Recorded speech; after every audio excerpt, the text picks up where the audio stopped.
Eklavya educator चॅनलवरती एकलव्य स्पर्धा परीक्षा मार्गदर्शन अभियानात मी प्राध्यापक गजानन पाटील आपलं खूप खूप स्वागत करतो. मित्रांनो, भारतीय राज्यघटना या विषयामध्ये आपण संसदीय शासन व्यवस्था हा टॉपिक डिस्कस करायला सुरुवात केलेली होती. त्यामध्ये आपण पाहिलेलं आहे की संसदीय शासन व्यवस्था म्हणजे काय आणि अध्यक्षीय शासन व्यवस्था म्हणजे काय, दोन्हीमध्ये काय डिफरन्स आहे आणि आपण संसदीय शासन व्यवस्थेचाच का स्वीकार केला, या संसदीय शासन व्यवस्थेमध्ये कोणकोणत्या घटकांचा समावेश होतो आणि त्यांची वैशिष्ट्ये काय आहेत, या सर्व बाबी आपण लास्ट लेक्चरमध्ये डिस्कस केलेल्या आहेत. त्यामध्ये आपण पाहिलं होतं की संसदीय शासन व्यवस्थेमध्ये 3 अंगभूत घटक आहेत, जसे की कायदेमंडळ, कार्यकारी मंडळ आणि न्यायमंडळ. त्यापैकी जे कायदेमंडळ आहे ते कायदेमंडळ आजपासून आपण डिस्कस करायला सुरुवात करणार आहोत. कायदेमंडळ आपण पाहिलं होतं की घटक राज्याचं कायदेमंडळ हे वेगळं आहे आणि केंद्र सरकारचं कायदेमंडळ हे वेगळं आहे. जे केंद्र सरकारचं कायदेमंडळ आहे त्याला केंद्रीय कायदेमंडळ म्हणतो आपण, त्यालाच संसद असंही म्हणतो आपण. घटक राज्याचं जे कायदेमंडळ आहे त्याला आपण राज्य विधिमंडळ म्हणतो. ठीक आहे. आजच्या लेक्चरमध्ये आपण कायदेमंडळामध्ये केंद्रीय कायदेमंडळ डिस्कस करायला सुरुवात करणार आहोत.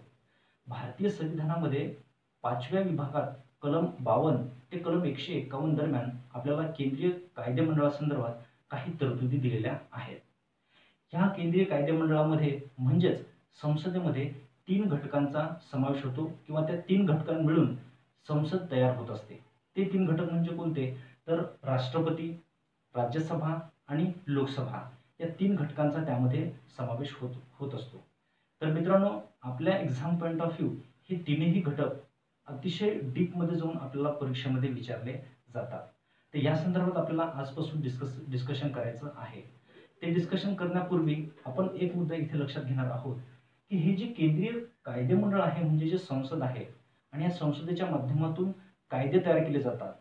तर कायदे तयार करत असताना राष्ट्रपती, राज्यसभा आणि लोकसभा एक्झॅक्टली कोणत्या प्रकारची कार्यप्रणाली फॉलो करतात, म्हणजे कायदे निर्माण कसे करतात, हे जर तुम्हाला समजलं तर प्रत्येकाचं कार्य तुम्हाला समजून येईल. म्हणून सुरुवात करताना आपण सुरुवातीच्या लेक्चरमध्ये पाहू की लॉ मेकिंग प्रोसेस, कायदे निर्मितीची जी प्रक्रिया आहे ती कायदे निर्मितीची प्रक्रिया एक्झॅक्टली कशी आहे, संसदेमध्ये कशा प्रकारे कायदे निर्माण केले जातात, ती कायदे निर्मितीची प्रक्रिया आपण या चॅप्टरमध्ये डिस्कस करूया. त्यानंतर नेक्स्ट मग राष्ट्रपती, त्यानंतर राज्यसभा आणि लोकसभा, असं प्रत्येक मुद्दा आपण इथे डिस्कस करूया. त्यामुळे आजच्या लेक्चरमध्ये आपण बघूया कायदे निर्माण करण्याची प्रक्रिया. संसदेमध्ये कायदे निर्मितीच्या प्रक्रियेत एक मोस्ट इम्पॉर्टंट मुद्दा आहे. तो मुद्दा म्हणजे कोणता, तर विधेयक.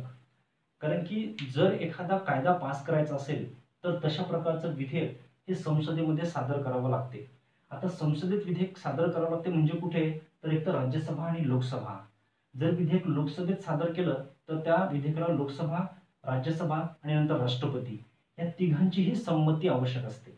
किंवा राज्यसभेत आधी पास केलं म्हणजे मांडलं तर मग राज्यसभा, लोकसभा आणि राष्ट्रपती या तिन्ही घटकांची जेव्हा संमती त्या विधेयकाला प्राप्त होते तेव्हा त्या विधेयकाचं रूपांतर कायद्यामध्ये होत असते. मग एक्झॅक्टली विधेयक म्हणजे काय, तर विधेयक म्हणजे आपण थोडक्यात असं म्हणू की ज्या विषयासंदर्भात आपल्याला कायदा करायचा असतो त्या कायद्याचा एक लिखित कच्चा मसुदा आणि मग त्या मसुद्यावरती चर्चा करून तो मसुदा संमत केला जातो, तो मसुदा मान्य केला जातो आणि जेव्हा तो मसुदा मान्य होतो तेव्हा त्या मसुद्याचं रूपांतर कायद्यामध्ये होत असते. तर मित्रांनो, हे जे विधेयक आहे त्या विधेयकाचे पण काही प्रकार असतात. आता प्रकार कोणते, तर विधेयक एक्झॅक्टली कोणी मांडलं त्यावरून विधेयकाचे 2 प्रकार होतात. जसे की एक खाजगी विधेयक आणि एक सरकारी विधेयक, असे हे 2 प्रकार आहेत. मग विधेयक कोणी मांडलं यावरून ते 2 प्रकार पडतात. जसे की त्यामध्ये आपण डिफरन्स डिस्कस करू, भरपूर प्रश्न त्याच्यावरती विचारले जातात. त्यामध्ये पाहूया आपण फर्स्ट ते म्हणजे सरकारी विधेयक. मग सरकारी विधेयक कशाला म्हणायचं, तर त्याची 3-4 वैशिष्ट्ये आहेत. जसे की फर्स्ट, जेव्हा मंत्रिमंडळातील एखादा सदस्य विधेयक मांडत असते तेव्हा त्याला आपण म्हणतो सरकारी विधेयक.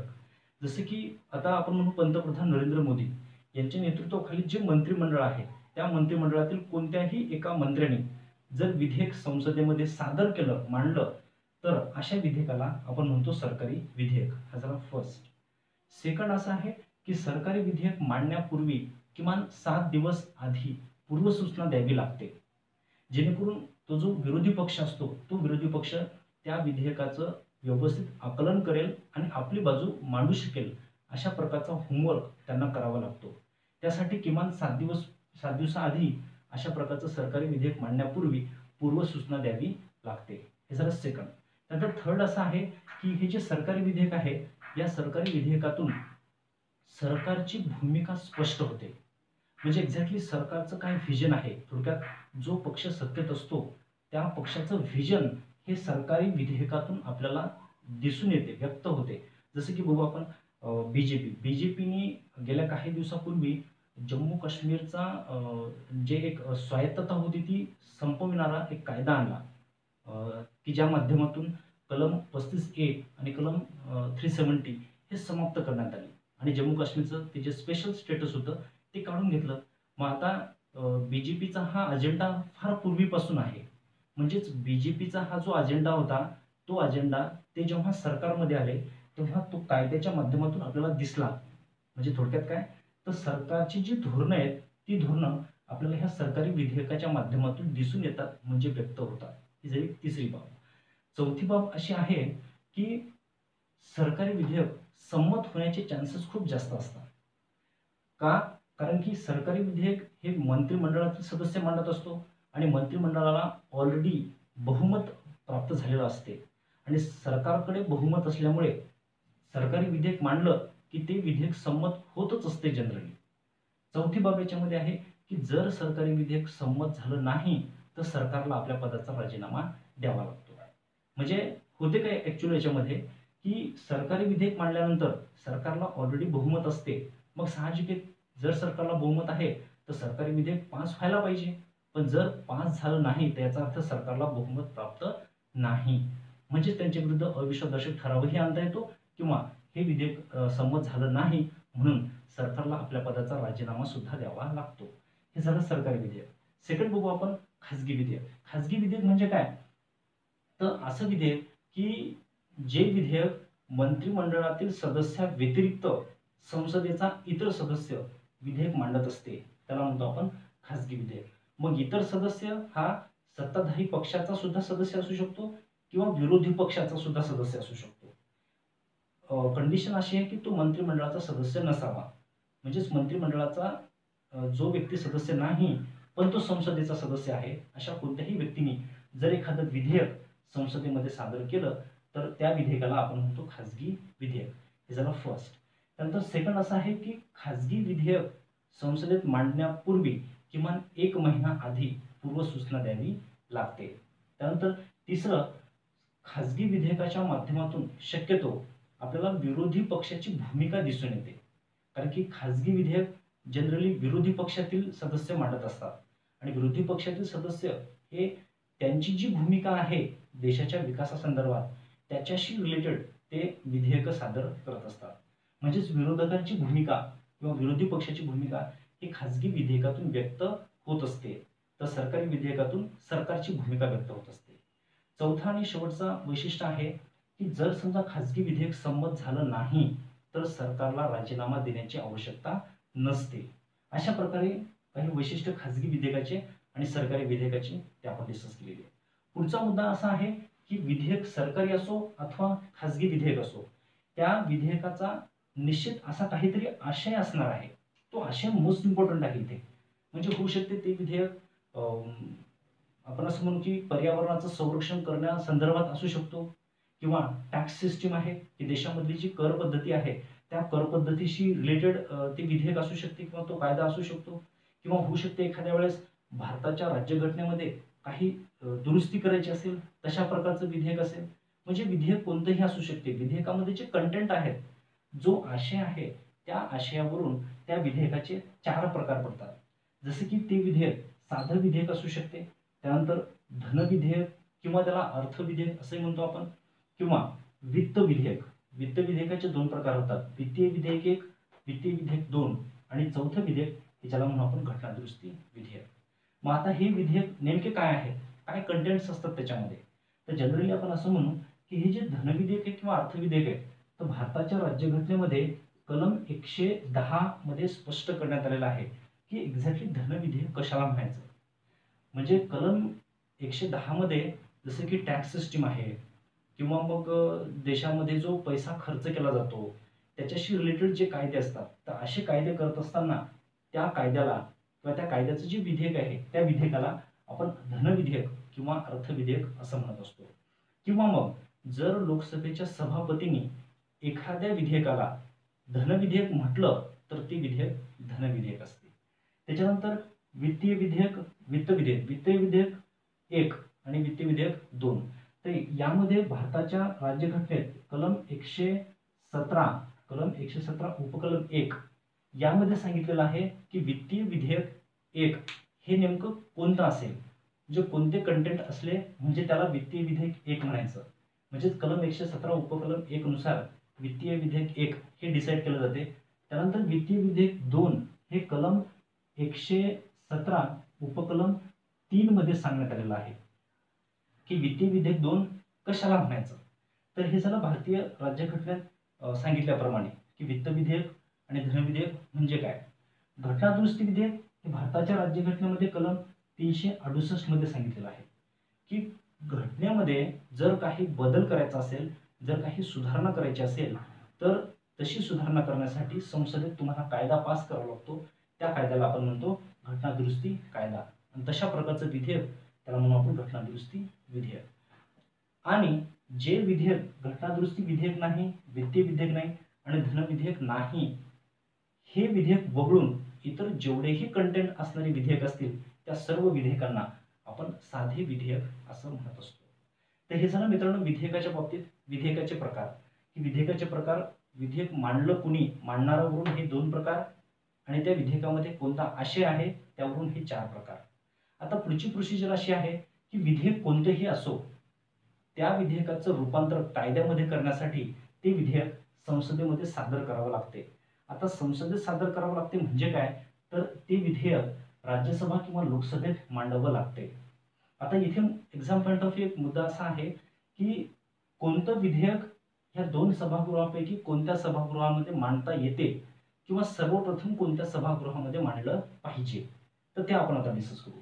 लक्षात घ्या, साधं विधेयक, साधं विधेयक राज्यसभेत सर्वप्रथम सादर केलं जाते की लोकसभेत. तर मित्रांनो साधं विधेयक हे सर्वप्रथम आपल्याला राज्यसभेतही सादर करता येते आणि लोकसभेतही सादर करता येते. म्हणजे ह्या 2 पैकी कोणत्याही सभागृहामध्ये साधं विधेयक सादर करता येते. परंतु हे जे धनविधेयक आहे, अर्थविधेयक, जर एखादं विधेयक अर्थविधेयक असेल तर ते राज्यसभेमध्ये सादर करता येत नाही. सर्वप्रथम हे सर्वप्रथम लोकसभेतच सादर करावं लागते. ठीक आहे, धनविधेयक किंवा अर्थविधेयक हे सर्वप्रथम लोकसभेतच सादर करावं लागते. जेव्हा लोकसभेत ते पास होते तेव्हा ते राज्यसभेत जाते आणि मग राष्ट्रपतींची संमती आणि मग त्या विधेयकाचं रूपांतर कायद्यामध्ये होते. त्याच्यानंतर आहे वित्तीय विधेयक 1 आणि वित्तीय विधेयक 2. आता यामध्ये जे वित्तीय विधेयक 1 आहे तर हे वित्तीय विधेयक 1 हे सुद्धा सर्वप्रथम लोकसभेतच सादर करावं लागते जसं की धनविधेयक. ठीक आहे, त्याच्यानंतर वित्तीय विधेयक 2. आता वित्तीय विधेयक 2 हे एक अशा प्रकारचं विधेयक आहे की जे तुम्ही सर्वप्रथम लोकसभेतही सादर करू शकता किंवा ते राज्यसभेतही तुम्हाला सादर करता येऊ शकते. ठीक आहे, वित्तीय विधेयक 2 हे लोकसभा आणि राज्यसभा दोन्हीपैकी कोणत्याही सभागृहात सर्वप्रथम सादर करता येते. त्याच्यानंतर घटना दुरुस्ती विधेयक. घटना दुरुस्ती विधेयक हे असं आहे की हे सुद्धा तुम्हाला सर्वप्रथम, ठीक आहे, सर्वप्रथम लोकसभेतही सादर करता येते किंवा राज्यसभेतही सादर करता येते. कोणत्याही सभागृहात तुम्ही सर्वप्रथम सादर करू शकता घटना दुरुस्ती विधेयक. तर हे मोस्ट इम्पॉर्टंट आहे मित्रांनो, हे तुम्हाला पाठ करावं लागेल. ठीक आहे, तर एकदा पुन्हा रिवाइज करतो मी. साधं विधेयक राज्यसभा लोकसभा कोणत्याही सभागृहात सर्वप्रथम, धनविधेयक आणि वित्त विधेयक 1 हे सुरुवातीला केवळ लोकसभेतच सादर करावं लागते. त्यानंतर वित्तीय विधेयक 2 आणि घटना दुरुस्ती विधेयक हे दोन्ही सुद्धा लोकसभा आणि राज्यसभा दोन्हीपैकी कोणत्याही सभागृहामध्ये सर्वप्रथम आपल्याला सादर करता येते. दुसरी बाब याच्यामध्ये अशी आहे की हे विधेयक संसदेत म्हणजे राज्यसभा आणि लोकसभेमध्ये सादर करण्यापूर्वी त्या विधेयकाला काही वेळेस राष्ट्रपतींची पूर्व शिफारस घ्यावी लागते. ठीक आहे, तर आपण असं म्हणू पूर्व शिफारस. ठीक आहे, राष्ट्रपतींची पूर्व शिफारस घ्यावी लागते. बघा आता कोणत्या विधेयकासाठी राष्ट्रपतीची पूर्व शिफारस ही आवश्यक आहे. तर त्यामध्ये आपण पाहू की जसं की इथे आहे धनविधेयक, ठीक आहे, धनविधेयक आणि वित्तीय विधेयक 1, ठीक आहे, धनविधेयक आणि वित्तीय विधेयक 1 हे दोन विधेयक असे आहेत की ह्या दोन विधेयकाला राष्ट्रपतींची पूर्व शिफारस ही कंपल्सरी असते. म्हणजे राष्ट्रपतींची पूर्व शिफारस घेतल्याशिवाय ती विधेयके संसदेत मांडता येत नाही. म्हणून ही दोन विधेयक अशी आहेत, धनविधेयक आणि वित्त विधेयक 1, की हे दोन्हीही संसदेत सादर करण्यापूर्वी राष्ट्रपतींची पूर्व शिफारस घ्यावी लागते. म्हणजे थोडक्यात राष्ट्रपतींचा तो आदेश असतो की अशा प्रकारची विधेयक तुम्ही मांडा किंवा मांडू शकता आणि मगच ती विधेयक संसदेमध्ये म्हणजेच राज्यसभा किंवा लोकसभेमध्ये मांडली जातात. आता मित्रांनो, पुढचा मुद्दा असा आहे की हे विधेयक जेव्हा संसदेत मांडली जातात तेव्हा संसदेत मांडल्यानंतर त्याची काही वाचन होत असतात. म्हणजे जसं की प्रथम वाचन, द्वितीय वाचन, तृतीय वाचन असं 3 वेळा त्या विधेयकाचं वाचन होते आणि तिसऱ्या वाचनाला ते विधेयक मान्य केलं जाते किंवा एक तर संमत केलं जाते किंवा फेटाळलं जाते. आणि जर समजा ते विधेयक राज्यसभेत मांडलं असेल परंतु ते लोकसभेला मान्य नसेल किंवा काही वेळेस लोकसभेत मांडलं असेल आणि ते जर राज्यसभेत जर पास होत नसेल तर मग आता काय करायचं. एक प्रकारे त्याला घटनेमध्ये घटनात्मक पेच प्रसंग असं म्हटलेलं आहे. त्याला आपण जनरली कॉन्स्टिट्यूशनल डेडलॉक असं म्हणतो. म्हणजे जेव्हा एखादं विधेयक हे एका सभागृहामध्ये पास होते परंतु दुसऱ्या सभागृहामध्ये पास होत नाही, अशी जर परिस्थिती निर्माण होत असेल तर त्याला घटनात्मक पेच प्रसंग म्हटलं जाते. आणि जर असा घटनात्मक पेच प्रसंग निर्माण झाला तर काय केलं जाते, तर मग राष्ट्रपती अशा विधेयकावरचा तो प्रश्न सोडवण्यासाठी संयुक्त बैठक, ठीक आहे, संयुक्त बैठक बोलवू शकतात. थोडक्यात आपण संयुक्त बैठक, ठीक आहे, राष्ट्रपती संयुक्त बैठक बोलवू शकतात. हे आहे आपल्याला कलम 108 मध्ये, भारतीय संविधानात कलम 108 मध्ये सांगितलेलं आहे की जर एखादं विधेयक दोन्ही सभागृहामध्ये पास होत नसेल, म्हणजे एका सभागृहामध्ये पास होत असेल दुसऱ्यामध्ये पास होत नसेल, दोन्ही सभागृहात मतभेद असतील, तर अशा वेळेस राष्ट्रपती संयुक्त बैठक बोलवतात. म्हणजे राज्यसभा आणि लोकसभा दोन्ही सभागृहाच्या सदस्यांना एकत्रित बसवतात आणि त्या विधेयकावर चर्चा करतात, मतदान होते आणि ते विधेयक संमत होईल किंवा मग फेटाळलं जाईल. मग अशा प्रकारची संयुक्त बैठक. तर मित्रांनो, इथे मुद्दा असा आहे की यापैकी कोणत्या विधेयकासाठी संयुक्त बैठक बोलवता येते आणि कोणत्या विधेयकासाठी संयुक्त बैठक बोलवता येत नाही. तो एक आपला exam point of view most important प्रश्न आहे. तर आपण बघूया, जर एखादं विधेयक साधं विधेयक आहे तर साध्या विधेयकासाठी संयुक्त बैठक बोलवता येते का, तर यस. साधं विधेयक आणि वित्तीय विधेयक 1 आणि वित्तीय विधेयक 2 हे असे 3 विधेयक असे आहेत की या विधेयकांसाठी संयुक्त बैठक बोलवता येते. मित्रांनो, पुन्हा रिपीट करतो, साधं विधेयक, त्यानंतर वित्तीय विधेयक 1, वित्तीय विधेयक 2 हे 2 विधेयके आणि हे एक, या 3 विधेयकासाठी संयुक्त बैठक बोलवता येते. परंतु जर विधेयक हे धनविधेयक किंवा अर्थविधेयक असेल किंवा घटनादुरुस्ती विधेयक असेल तर यासाठी संयुक्त बैठक बोलवता येत नाही. हा एक महत्त्वाचा मुद्दा आपल्याला इथे लक्षात घ्यायचा आहे. मग आता विधेयक संयुक्त बैठकीत असो अथवा राज्यसभा किंवा लोकसभेत असो, ते विधेयक जेव्हा चर्चेसाठी असते तेव्हा चर्चा झाल्यानंतर किंवा जसं मी मगाशी म्हटलं तुम्हाला की ते विधेयक एकदा का मांडलं की त्या विधेयकावर 3 वेळा चर्चा होत असते. एक प्रथम वाचन म्हणजे थोडक्यात आपण असं म्हणू की एक फक्त प्रस्तावना म्हणून ते विधेयक वाचन केलं जाते. सभागृहातील सर्व सदस्यांना माहीत होते की त्याच्यामध्ये काय दिलं. सेकंड, त्याला आपण द्वितीय वाचन म्हणतो, सेकंड रिडिंग. सेकंड रिडिंग मध्ये काय होते, विस्तृत चर्चा होते त्यावरती आणि विस्तृत चर्चा त्यावरती होऊन जर समजा त्या विधेयकासंदर्भात एखादी समिती स्थापन करणं जर आवश्यक असेल तर मग त्या विधेयकासंदर्भात समिती स्थापन केली जाते आणि मग त्या समितीचा जो अहवाल येतो त्या अहवालावरून मग त्या कायद्याची निर्मिती केली जाते किंवा तशा प्रकारचं विधेयक तिथे सादर केलं जाते. आणि त्यानंतर तिसरं वाचन, तृतीय वाचन. आणि तृतीय वाचन झालं, तृतीय वाचन म्हणजे थोडक्यात एक प्रकारचा समारोप आहे.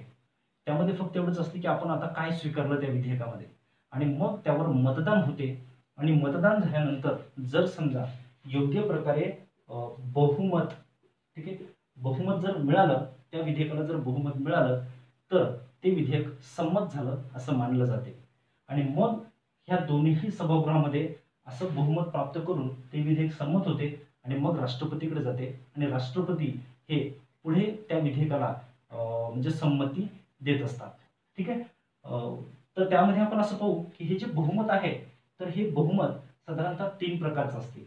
एक म्हणजे साधे बहुमत, त्यानंतर सेकंड असते विशेष बहुमत आणि त्यानंतर विशेष प्लस 50% पेक्षा जास्त घटक राज्यांची संमती, अशा प्रकारचं ते बहुमत असते. त्यामध्ये आपण पाहू की साधं बहुमत म्हणजे काय. साधं बहुमत म्हणजे काय, तर ते विधेयक जेव्हा आपण सभागृहामध्ये मांडत असतो तर त्या सभागृहामध्ये जे हजर आहेत सदस्य, त्या सदस्यांपैकी किमान 50% पेक्षा जास्त सदस्यांनी जर त्या विधेयकाला संमती दिली तर त्या बहुमताला आपण म्हणतो साधं बहुमत. विशेष बहुमत म्हणजे काय, तर ते जे सभागृह आहे त्या सभागृहाची जी एकूण सदस्य संख्या आहे त्या एकूण सदस्य संख्येच्या 50% पेक्षा जास्त सदस्य हजर पाहिजेत आणि त्या सदस्यांपैकी 2/3 सदस्यांची जर संमती त्या विधेयकाला प्राप्त होत असेल तर त्याला म्हणतो आपण विशेष बहुमत. आणि विशेष प्लस 50% पेक्षा जास्त घटक राज्यांची संमती म्हणजे काय, तर विशेष बहुमत तर आपण पाहिलंच आहे, त्याला म्हणून विशेष बहुमत. आणि जेवढेही घटक राज्य आहेत त्यापैकी 50% पेक्षा जास्त घटक राज्यांनी जर त्या विधेयकाला मान्यता दिली तर ते विधेयक पास होऊ शकते, त्याला म्हणतो आपण विशेष प्लस 50% पेक्षा जास्त घटक राज्यांची संमती, अशा प्रकारचं बहुमत. तर हे 3 प्रकारचं बहुमत असते.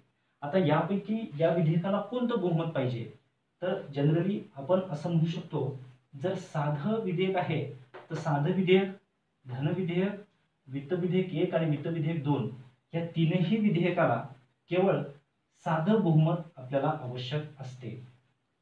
साधं विधेयक, धन विधेयक, अर्थ विधेयक, वित्त विधेयक 1, वित्तीय विधेयक 2 या तीनही विधेयकाला केवळ साधं बहुमत पाहिजे.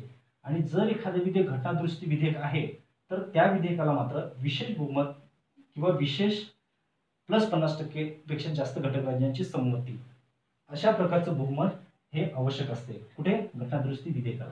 म्हणजे जसं की समजा राज्यघटनेमध्ये दुरुस्ती करताना जर आपण मूलभूत हक्कामध्ये दुरुस्ती करत असू तर त्यासाठी विशेष बहुमत पाहिजे.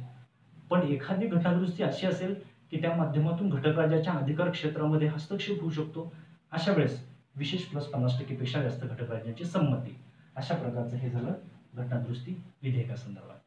तर मित्रांनो, अशा प्रकारे ही झाली कायदे निर्मितीची प्रक्रिया आणि या प्रक्रियेतून कायदा निर्माण होत असतो आणि तो कायदा पुढे कार्यकारी मंडळ म्हणजेच मंत्रिमंडळ ते विधेयक लागू करत असते.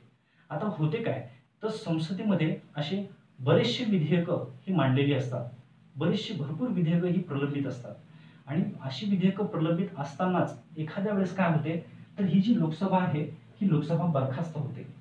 म्हणजे एकतर सरकार कोसळते किंवा सरकार मध्यावधी इलेक्शन जाहीर करते आणि लोकसभा ही विसर्जित करते किंवा लोकसभेचा कार्यकाळ काही वेळेस संपतो.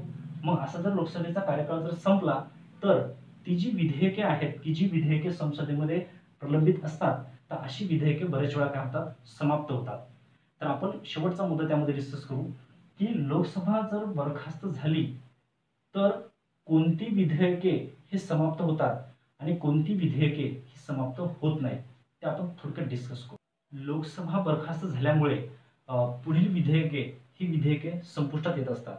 म्हणजे जर समजा संसदेची जी लोकसभा आहे ती जर बरखास्त झाली, आता जे बोललो आपण कोणत्याही कारणाने, तर ही जी पुढील जी विधेयके दिसतील तुम्हाला तर ही विधेयके संपुष्टात येतात. म्हणजे काही कंडिशन आहेत की कोणत्या कंडिशनमध्ये विधेयक समाप्त होते आणि कोणत्या कंडिशनमध्ये विधेयक समाप्त होऊ शकत नाही. त्यामध्ये फर्स्ट, जसं की लोकसभेत एखादं विधेयक मांडलं असेल आणि लोकसभेने ते विधेयक संमत केलं असेल आणि राज्यसभेमध्ये जर प्रलंबित असेल तर असं लोकसभेने संमत केलेलं परंतु राज्यसभेत प्रलंबित असलेलं विधेयक हे समाप्त होत असते. सेकंड, लोकसभेत मांडलेलं विधेयक आणि लोकसभेतच जर प्रलंबित असेल तर असं विधेयक सुद्धा समाप्त होत असते. थर्ड, राज्यसभेमध्ये मांडलेले आणि राज्यसभेमध्ये पास होऊन ते जेव्हा लोकसभेमध्ये जाते आणि ते जर लोकसभेत जर प्रलंबित असेल विधेयक तर असं विधेयक सुद्धा समाप्त होते. त्यानंतर राज्यसभेत मांडलेला आणि राज्यसभेने त्याला संमती सुद्धा दिलेली आहे, परंतु लोकसभेने काही दुरुस्त्या सुचवून पुन्हा ते राज्यसभेत जर पाठवलं असेल तर असं विधेयक सुद्धा समाप्त होत असते. म्हणजे अशा 4 कंडिशन्स दिलेल्या आहेत की ह्या 4 कंडिशनमध्ये लोकसभा बरखास्त झाल्यानंतर विधेयक हे संपुष्टात येत असते. त्यानंतर लोकसभा बरखास्त झाल्यानंतर पुढील काही विधेयक असे आहेत की त्या कंडिशनमध्ये ते विधेयक संपुष्टात येत नाही, तर ते तसंच अस्तित्वात राहते आणि नवीन लोकसभा त्या विधेयकाला संमती देत असते. असे कोणते विधेयक आहेत? तर ती विधेयक अशी आहेत की जर एखादं विधेयक राज्यसभेत मांडलं असेल आणि राज्यसभेतच जर ते विधेयक प्रलंबित असेल तर अशा वेळेस ते विधेयक संपुष्टात येत नाही. नेक्स्ट, लोकसभा बरखास्त होण्यापूर्वी जर राष्ट्रपतींनी एखादं विधेयक संयुक्त बैठकीसाठी आपण म्हणून नियुक्त केलं असेल किंवा त्याचा संयुक्त बैठकीपुढे जर राष्ट्रपतींनी मांडला असेल तर असं विधेयक संपुष्टात येत नाही. तर नवीन लोकसभा आल्यानंतर त्या संयुक्त बैठकीमध्ये सहभागी होऊन त्या विधेयकाचा जो काय आहे तो निर्णय घेतला जातो. त्यानंतर दोन्हीही सभागृहांनी म्हणजे लोकसभा आणि राज्यसभेने एखादं विधेयक जर पास केलं असेल आणि ते विधेयक जर राष्ट्रपतींकडे जर प्रलंबित असेल तर असं विधेयक सुद्धा संपुष्टात येत नाही. त्याच्यानंतर शेवटचा मुद्दा असा आहे की राज्यसभा आणि लोकसभा दोन्ही सभागृहांनी एखादं विधेयक संमत केलं आणि ते राष्ट्रपतीकडे गेलं आणि राष्ट्रपतींनी पुन्हा ते सभागृहाच्या पुनर्विचारार्थ जर रिटर्न पाठवलं असेल तर असं विधेयक सुद्धा लोकसभा समाप्त झाल्यामुळे संपुष्टात येत नाही. म्हणजे अशा काही कंडिशन आहेत की ज्या कंडिशनमध्ये विधेयक हे संपुष्टात येत नाही. तर मित्रांनो, कोणत्या कंडिशनमध्ये विधेयक संपुष्टात येऊ शकते आणि कोणत्या कंडिशनमध्ये संपुष्टात येऊ शकत नाही हे आपण पाहिलेलं आहे. त्यानंतर कायदे निर्मितीची जी प्रक्रिया आहे ती प्रक्रिया आपण या ठिकाणी डिस्कस केलेली आहे. म्हणजे अगदी छोट्या छोट्या बिट्स आपण याच्यामध्ये पाहिलेल्या आहेत. पण ही सगळी एक प्रक्रिया आणि या प्रक्रियेच्या माध्यमातून थोडक्यात आपण राष्ट्रपती, राज्यसभा आणि लोकसभा यांचा काय रोल आहे आणि विधेयक कशा प्रकारे विधेयकाचं रूपांतर कायद्यात होत असते ह्या बाबी आपण पाहिलेल्या आहेत. नेक्स्ट लेक्चरमध्ये आपण राष्ट्रपती डिस्कस करणार आहोत. प्रत्येक चॅप्टर इथे आपण डिटेलमध्ये डिस्कस करणार आहोत. मित्रांनो, हे जे व्हिडिओज तयार करत आहोत भरपूर वेळ लागत आहे, प्रचंड मेहनत त्यासाठी लागत आहे. परंतु तुम्हाला जर ती मेहनत आणि हे व्हिडिओज जर खरोखर आवडत असतील तर व्हिडिओला शेअर करत जा किंवा व्हिडिओला सबस्क्राईब करा. तुमच्या मित्रापर्यंत ह्या व्हिडिओची इन्फॉर्मेशन ही पोचवा आणि प्रामाणिकपणे ह्या लेक्चर्समध्ये जे काही आपण डिस्कशन करतो त्याचे स्वतः तुम्ही नोट्स तयार करा. जर नोट्स तुम्ही तयार कराल तरच ते तुमच्या कामात येईल. अदरवाईज फक्त ते तुम्ही पाहिलं आणि पुढे विसरून गेले असं होऊ देऊ नका. तर भेटूया मित्रांनो पुढच्या लेक्चरमध्ये. तोपर्यंत मागचं तुम्ही सर्व रिव्हिजन करा. जय हिंद, जय भारत.